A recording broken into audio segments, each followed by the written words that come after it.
Donc aujourd'hui, premier jour, mercredi des cendres, premier jour du carême.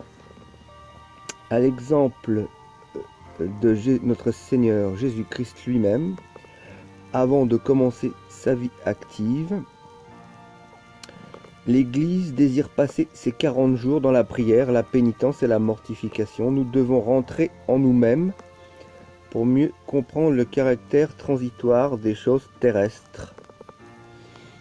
Autrefois, maintenant il n'y a plus de clergé, il n'y a plus de pape, il n'y a plus rien. Donc, mais avant, quand il y avait l'Église, avant Vatican II, avant qu'il fasse le mélange de toutes les religions, ce qui n'est plus la foi de Jésus, le prêtre, il nous faisait au mercredi des cendres une croix comme ça sur le front.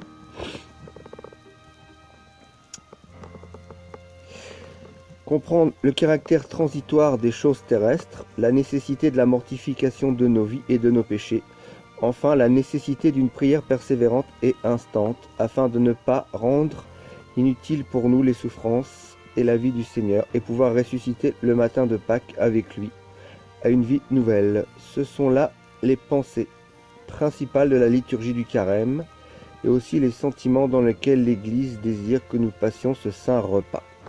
Même si on n'a plus l'Église hiérarchique, ce qui reste de l'Église, c'est donc nous, les fidèles catholiques, qui sommes restés catholiques après Vatican II. Mercredi des cendres, férié privilégié violet.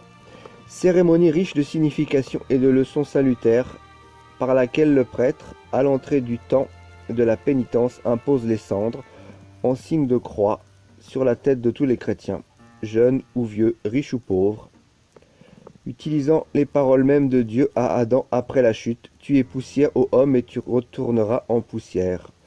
Revêtu de la chape violette ou sans chasuble, le prêtre monte à l'autel. Sur l'autel, on a placé un ou plusieurs vases contenant les cendres des rameaux bénis de l'année précédente. Celui qui méditera jour et nuit la loi du Seigneur portera son fruit en son temps.